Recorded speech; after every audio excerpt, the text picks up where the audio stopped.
Hello guys, ഇന്ന് നമ്മൾ ഉണ്ടാക്കാൻ പോണതേ ഇത് നമ്മൾ കരിനാവ് എന്നൊക്കെ പറയണ ബീഫിൻ്റെ സ്പ്ലീൻ കരിനാവ് ഇത് നന്നായിട്ടൊന്ന് റോസ്റ്റ് ചെയ്തെടുക്കാൻ പോകട്ടോ. അടിപൊളി സാധനം, ഏകദേശം ലിവറിൻ്റെ ഒക്കെ കാറ്റഗറി പെട്ടതാണ്. അധികം ഇൻഗ്രീഡിയൻസ് ഒന്നും വേണ്ട, നമുക്ക് പെട്ടെന്ന് ഉണ്ടാക്കിയെടുക്കാം. ഓക്കെ, അപ്പോൾ നമ്മളിത് ഇത് നന്നായിട്ട് ചെറുതാക്കി അരിഞ്ഞിട്ട് കഴുകി വൃത്തിയാക്കി വെച്ചിട്ടുണ്ട്. വെള്ളമൊക്കെ ഒന്ന് ഊരാൻ വെച്ചിരുന്നു, വെള്ളമൊക്കെ വാർന്നു പോയിട്ടുണ്ട്. നമ്മളും അറ്റിക്കുകയാണ്. ഇത് നമ്മളിതിലേക്ക് കുറച്ച് ഇൻഗ്രീഡിയൻസ് മതിയിട്ടാണ്. കുറച്ച് ഇൻഗ്രീഡിയൻസിൽ ഒരു മീഡിയം സൈസ് തക്കാളി, ഒരു മീഡിയം സൈസ് സവാള, ഇത് ഇത്രപ്പുള്ളി ഒരു കഷ്ണം ഇഞ്ചി, ഒരു ഉണ്ട വെളുത്തുള്ളി, കുറച്ച് മല്ലിച്ചപ്പ്, അതുപോലെ തന്നെ കുറച്ച് നമുക്ക് ആവശ്യത്തിന് ഉള്ള കുറച്ച് കറിവേപ്പില. ഇത്ര ഇൻഗ്രീഡിയൻസ് ഉള്ളൂ. ഇത് കൂടി നമുക്ക് ഈ മല്ലിച്ചപ്പും കറിവേപ്പിലിൻ്റെ കുറച്ച് മാത്രം, മല്ലിച്ചപ്പ് എടുക്കണ്ട, കറിവേപ്പിലിൻ്റെ കുറച്ചും, അതുപോലെ തന്നെ ബാക്കി ഈ ഉള്ളി തക്കാളി പച്ച 2 പച്ചമുളക് ഉണ്ട് കേട്ടോ. ഇതിൽ കൂടുതൽ നമ്മൾ കുരുമുളക് പൊടി ഇടുന്നത് 2 പച്ചമുളകുണ്ട്. ഇതൊക്കെ നമ്മൾ മിക്സ് ചെയ്തിട്ട് കുറച്ച് വെളിച്ചെണ്ണ കുഴിച്ചിട്ട് കുക്കറിലിട്ട് മസാലപ്പൊടി ഇട്ടിട്ട് നമുക്ക് വേവിച്ചെടുക്കണം കേട്ടോ. കുറച്ച് ഇൻഗ്രീഡിയൻസ്, ഇത്തിരി സാധനം കൊണ്ട് ഒത്തിരി ടേസ്റ്റോടെ. ഓക്കെ, അപ്പോൾ നമ്മൾ വീഡിയോ നിങ്ങൾ ആദ്യമായിട്ട് കാണുകയാണ്, നമ്മുടെ ചാനൽ ആദ്യമായിട്ട് നിങ്ങൾ വീഡിയോ കാണണമെങ്കിൽ വീഡിയോ ലൈക്ക് ചെയ്യാനും അപ്പോൾ നമ്മുടെ ചാനൽ സബ്സ്ക്രൈബ് ചെയ്യാൻ മറക്കരുത് കേട്ടോ. കൂട്ടുകാർക്കൊക്കെ ഷെയർ ചെയ്ത് കൊടുക്കണേ. അതൊക്കെ ഒന്ന് അരിഞ്ഞെടുക്കട്ടെ.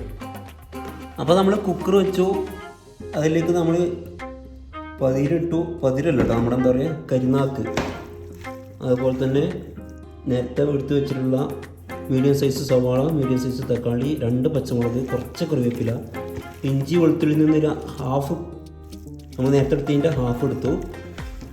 പിന്നെ നമ്മൾ 1/4 ടീസ്പൂൺ മഞ്ഞൾപ്പൊടി, 1/2 ടീസ്പൂൺ മുളക് പൊടി, 2 ടീസ്പൂൺ കേട്ടോ, 2 ടീസ്പൂൺ നമ്മുടെ മല്ലിപ്പൊടി, 1/2 ടീസ്പൂണ്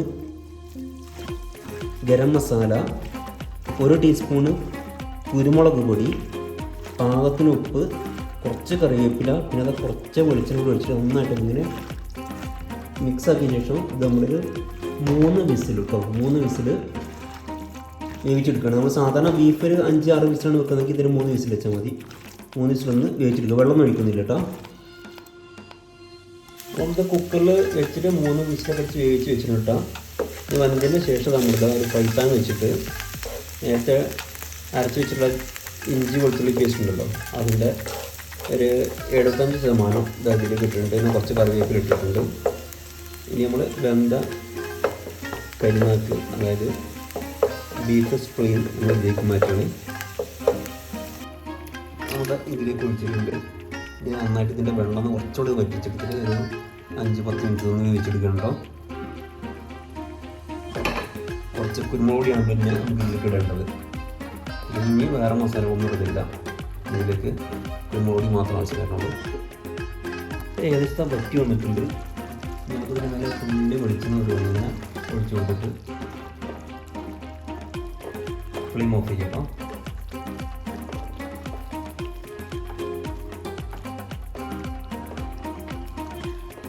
അതിൻ്റെ സ്ട്രക്ചർ അപ്പത്തിൻ്റെ കൂടെ, അതുപോലെ തന്നെ പൊറോട്ട, ദോശ, നൂൽപുട്ട്, ഇതിൻ്റെയൊക്കെ കൂടെ ഉണ്ട്. കിടിലം മാച്ചാണ്. ഈ സമയത്ത് ഉപ്പൊക്കെ പാകം നോക്കിയിട്ട് നമുക്ക് കുറച്ചുകൂടി ഉപ്പടി ഇടാം കേട്ടോ. കുറവൊക്കെ ഉണ്ടെങ്കിൽ ഞാൻ കുറച്ചുകൂടി ഉപ്പ് ഇട്ടിട്ടുണ്ട്, ലേശം കുറവുണ്ടായിരുന്നു.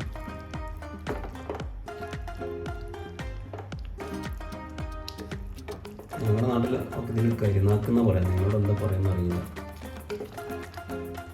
അപ്പോൾ നമ്മൾ വെളിച്ചെണ്ണ കുറച്ച് ഇറ്റിച്ച് കൊടുത്തു. ഇനി കുറച്ച് മല്ലിച്ചപ്പ് ഇട്ടിട്ടുണ്ട്. നമ്മൾ ഫ്ലെയിം ഓഫ് ചെയ്യണേ.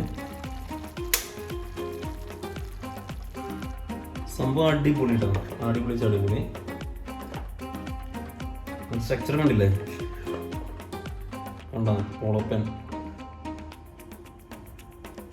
വീഡിയോ ഇഷ്ടപ്പെട്ടാൽ ലൈക്ക് ചെയ്യാനും കമൻറ്റ് ചെയ്യാനും ഷെയർ ചെയ്യാനും നമ്മുടെ ചാനൽ സബ്സ്ക്രൈബ് ചെയ്യാനും ഇൻസ്റ്റാ പേജ് ഫോളോ ചെയ്യാൻ മറക്കരുത്. അപ്പോൾ cook mindful. See you in the next video. Bye.